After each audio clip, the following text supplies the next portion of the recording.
Hi, this is Millie with Tiny Tots NOLA, and I'm here today to show you my spring/Easter sensory box. I'm so excited. All of the items that I got for this box I bought at Dollar Tree. The box itself I already have because I do sensory boxes about once a month, and I change the things out and put them in the same box. So I want to show you. Now I use these boxes with students that I do speech therapy with, and I also use them with my grandchildren. I put the boxes away. They can't access them until I pull them out. It's not a free activity or a free toy. They have to sit with me and we talk about the items and we play with the items and we label the items and we describe the items and we look for the function of the items, and then when we're done with the activity, I put everything back in the box and I put it on the shelf, and they can't have it again until we play again together. I will tell you, with my grandchildren, often I lose a thing or two every time we play because I have a couple of grandchildren who want to bring home all of my stuff, and so I'll let them pick one thing. So sometimes I buy two of something and just kind of keep it in reserve. I want you to remember that the items at Dollar Tree, the seasonal items, they come out kind of early. So you have to kind of pre-think. Like right now is a lot of Easter. So I don't necessarily want to reinforce Easter as much as spring. So I try to, make the items spring related. But pretty soon I'm going to be looking for the summer items, because before we even get to Easter, there'll be more summer things coming, and I'll make a summer box. I just finished this week. Today was the last group I did it with. My St. Patrick's Day, my green box. I just called it a green box, and it had all kind of green items in it. And I took everything out to put my spring stuff, and I stored them in a really large Ziploc bag in a cabinet, and they're ready for next year. I do weed out the things that are broken or gross, but most of the time they last year to year. The other thing I make sure I do is I make sure I watch what items I'm bringing in with what children I happen to be seeing. So if there's a swallowing concern, if somebody might put something in their mouth and possibly choke, if there's a choking hazard, I try to avoid that. If there's a strobe light kind of thing and we might have a seizure, a child that has seizures, I might be really careful. I might pull that item out of the box. So I am careful about what my students can handle that's in the box, and I do fix it every group for those students. And I know what I'm targeting. So I might be targeting just labeling. I might be targeting making whole sentences. I might be targeting give me a function, tell me all about this item. I mean, it can go anywhere from very, very low as far as what you expect a student to do to very high level skills. So whatever your students are into. Sensory boxes are not new, that's for sure. I don't like fillers in my sensory boxes, so I don't put fillers, but I do put signs on the outside so that my kids can't really see everything inside. They really do have to request for it to open, and they have to request for more and my turn. Those are like my basics. And then, of course, whatever we can handle while in the box, we might talk about the color. I do have a mistake on here. I hope you see, maybe you'll see it. I put red as one of the colors. There's absolutely nothing in this box that's red, but I do need orange, and there's no orange on there. So I'm gonna have to cover that up by the time. I probably won't do this until the end of March. So I wanted to kind of get it out to y'all so you could see. The other thing is I didn't do sensory boxes at all last year because of the danger, health danger, spreading diseases and things. So I am back doing them. I really kind of just started, like maybe second semester this year. This is only maybe the second or third sensory box I've done so far. I do have a can of Microban, and I spray things down in between. I also have some wipes, and I will wipe things down in between too. I am like a super stickler for don't put it in your mouth, don't put it in your mouth, don't put it in your mouth, because a lot of our kids will try to put it in their mouth. Anything, doesn't matter what it is, don't put it in your mouth. And so I've been more diligent about that because of safety risk. But so far so good. The other thing, what else did I want to tell you before I open? I don't know. So let's get started. All right, so this is my spring box, as you see. And I'm just going to hold the things up. I guess I'll show you this too. I do make pictures for all of my items that are in there. And I will put Velcro, and there are Velcro strips on the top. And so sometimes I will put choices up here. What did you find? What did you find? Also, I do a black and white copy of that same sheet, and I will Xerox this. And with some of my groups, we will do bingo markers, and we will mark off the items that either that particular student found or everybody in the group. So every time somebody finds something in the box, we might mark it off. And so these are reproducible, and so they're easy to have a lot of. These are my basic words for my caseload for the kids I'm working with. My turn, these are core vocabulary words. More, we want more, we want to open, and we are all done. Some of them just have had enough after a while. When I'm choosing things for the sensory box, I'm trying to think about your senses. So things that may have a scent, I have to be careful with that though, because like I have allergies, so I know my kids can too. So be careful about the scent you choose. Touch, different textures. If I have something that will make noise or an action, that's really good. I can't think of anything else, but when we open up, we'll see. And for this particular one, because a lot of my items kind of cross over, so there might be 2 or 3 different types of carrots. There might be a couple of different chicks or bunnies in there. So so I did kind of get a little bit more with this, you know, where would you put it, on your head or on your wrist? Make it go, let's touch it. So I did add in a few more vocabulary type issues that I could expand on during a session. All right, so let's open up this box. And my little thing says, spring is sprung. See if you can say that. Spring is sprung this weekend. I'm so excited. Love spring. All right, so we open the box. All of these items are Dollar Tree. And my first one is a duck, a little duckling. And so he's squishy and he's soft. They had several different types of stuffed animals. I hadn't had a duck yet, so I needed a duck. So that was my first one, was a duck. All right, I'm gonna put him down here, and then at the end, I will scroll the camera down so you can see all my items. All right, just a basket, Easter basket. Now, I can see this falling apart quite quickly, but that's okay. Hot glue, we'll get it back together. It's a nice texture to feel it. The little eggs actually move. We can name the colors of the different eggs. We can count. So we can say, you know, 3 eggs, count 1, 2, 3. So this was kind of a cool thing. I like the feel of it, has good feel. Okay, we'll put that one right there. Let me, it's nice and neat looking. My next one are wearables. I do like wearables. I do clean them with the wipes after each group, in addition to spraying down. But I do let the kids put them on, so we put them on. These little hinges will come apart quite quickly. This is really loose, so they're gonna come off your face, a child's face. And then we can talk about what animal is this, you know, so is it a chick, is it a bunny? So these are cute, and cute little glasses. They had a couple of different colors, and I think they were all bunnies though, but a couple of different colors. That was kind of neat. There's another wearable.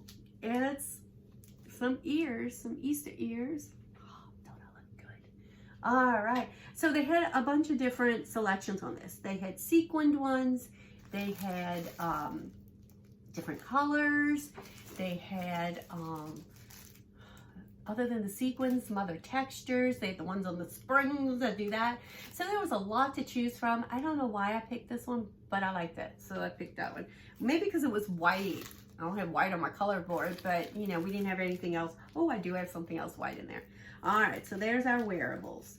Oh no, one more wearable. This was kind of neat. Now it's strung together with some twine, so I have a feeling this will have to be restrung. But look at those eggs on there. You can, oh, I already got a squished one. I think it can be worn. I think a child's head, it will go over, so we can wear it around our neck. Ooh, it catches your hair. Oh. Colors, we can talk about the colors. It's a lot of eggs on there, but you can count them. So it's pretty kind of neat. And it's plastic. So if somebody throws it and it hits somebody, it's not going to hurt too bad. All right. I think I'm done with, oh no, I have another wearable. A friend sent me back and said, oh, they have the cutest fidget poppers in like spring shapes. Well, you know, you have to go to a lot of Dollar Trees to find all the things you really want, and because they all have different stuff. I couldn't find that. So, but I did find this, and it was a bracelet, and I don't know if it's necessarily spring, but it's a wearable and it's a fidget, and I liked it, and I thought it fit better with my theme than the octopus or the mermaid tail, which will do quite well for summer, I think. All right, so it fits, and we can pop and we can touch, and people can take turns. Oh, I popped it open. So it just closes. It's kind of hard to close. I was kind of hoping we wouldn't have to like open and close it. So a pop-it bracelet. I thought that was kind of cool. All right, so that's the end of my wearables. Now I have items that go. So start with my first one. Now, whenever I see these wind up, I get them. They are just engaging for most people. Most kids love them. Most kids, not all, most kids cannot make them go by themselves. Oh, I don't know if you're gonna be able to see this. Let's see. Oh, I know what. I'll put it on top of the box so you can see it. There we go. All right, here we go. Oops. It does not go. Which is a great idea too. Like if things don't work, then it's broken. Oh, there we go. We got it to work. See if I can put, oh, nope. Oh, he fell. Here we go, back here. So there, you can see. Now he is white. Let me make him go again. Again, kids have to ask for help. They have to ask to make it go. They have to ask for a turn. They all are going to have a turn with this. There he goes. Sometimes my young kids, they still will figure out how it works and they don't need me. And then it's time to move on. All right, so we'll put this one down here. He can finish hopping. Let's see, things that go. Oh, all right, so my other thing that kind of sort of goes, this is another little chick, and it was pink, and I kind of grabbed that because I didn't think I had too many pink things, but he lights up. So let's see if there. Now again, be careful of your seizure, kids, but, or your kids who really like light up stuff and then will obsess on it, you know, it might have to disappear. I always have pants with pockets so things can disappear. So isn't he cute? And he's gooey, you know, he's that I don't know, is it like a gel? And then you can feel a ball in the middle, and it's kind of rough. So it's kind of cool. So that plastic, I like that plastic. All right, things that go. Bubbles. Don't you have to, doesn't every speech therapist or grandmother or mother have to have bubbles? I mean, it's like mandatory. So bubbles, open, blow, go, my turn, wonderful. And yeah. I also have this, I have to go get it for this box. I have one just like this, and it's in the shape of a pink Peeps bunny. And my kids love it. It doesn't have any bubbles in it right now because my grandkids have like used it all up, but I keep it because I put it in the box, and I'm pretty sure it came from Dollar Tree at one point, but I wanted to show you what's at Dollar Tree now. So anyway, all right, things that go. Okay, so this is another thing that goes, sort of. It's soap. It's a chick, it's soap, so we can identify it. But what I'm gonna do is I'm gonna take the soap out. I don't want the soap. Because I don't want kids getting that. I don't want them pumping it. I don't want them getting it in their eyes. Now, I'm either going to leave it empty, or I'm gonna put some maybe baby lotion inside, so it has like maybe a lavender smell, so we get that scent. Again, lotion's one of those things you have to be really careful about. Some kids are allergic to the scent. So I'm not quite sure what I'm gonna do with the chick, but I really do like him. And I really do, I wish there was a way to like completely close him, maybe take out the little spigot or something, because I like the weight of it with the soap inside of it. Doesn't have that great a smell. All right, so I'm gonna put my chick there. And things that go. Now, this is my coup de grace of things that go, and I'm pretty sure this is gonna break, like immediately. So I have several, I bought several. Had to go to a couple of different Dollar Trees to find them. So it's a carrot, and he's cute. He has a little push button on the back, and he has this cute little spinner. Now what I probably will do is keep the spinner in my pocket. So when they choose it, then I will pull the spinner out. And then also, because it doesn't stay on, you've got to hold it on. And it's something that I'm going to have to make go, because I'm going to have to turn it. And then they can press the button. They can hold it, because it stays. That's kind of nice about a spinner, when you spin and it stays in place. But then they can hit it and like, I don't want to. And there it goes. It's soft. It takes off soft. There's not going to be anybody get hurt. There's no corners. There's nothing to poke in an eye. So I think it's going to be fun. And they are going to love this. You can feel the air when it takes off. It's kind of cool. All right. So now these are just my touchy things. Just things that have some touch. So another carrot, and it has twine. Now I actually have some other carrots from Dollar Tree from last year, and I've seen them this year too, and they're similar to this but small.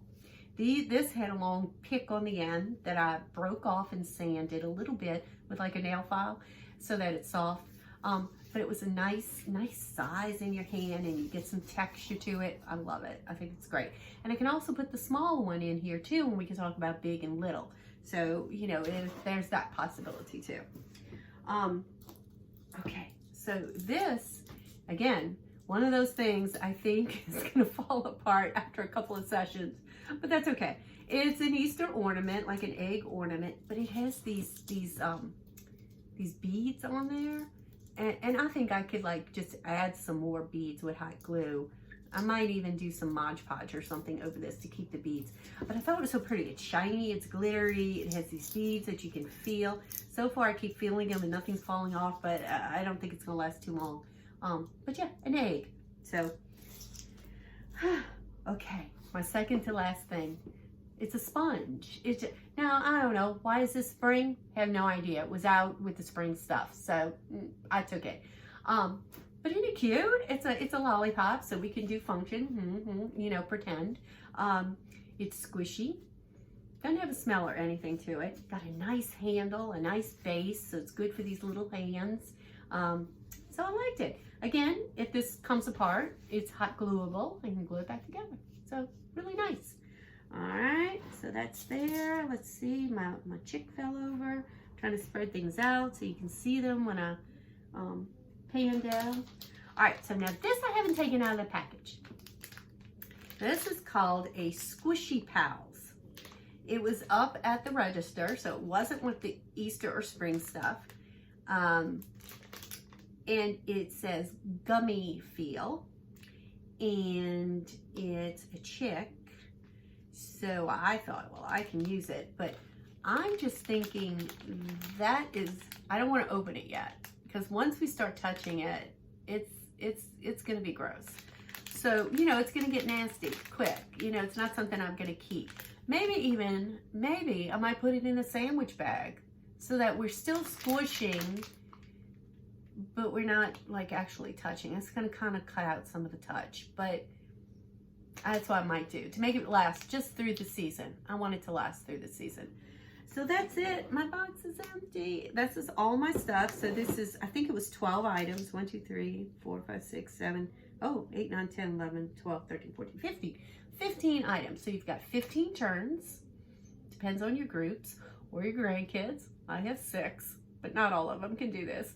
So everybody gets 3 to 4 turns, which is great. besides asking to take a turn to touch somebody else's item. So that's pretty cool too. Because, you know, asking is something I don't always work on. So it's something that's important, asking others. And I guess that's it. So I'm going to pan down and I'll show you all the beautiful things I got at Dollar Tree.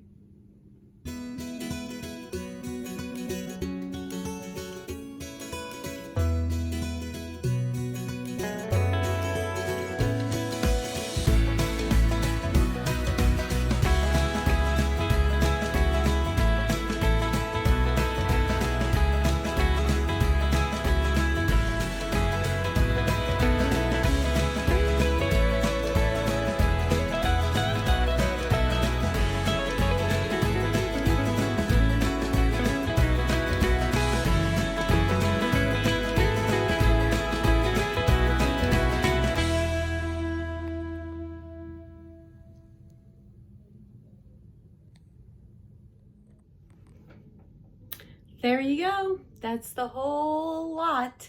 So thank you for watching, and I'll see you again. Bye.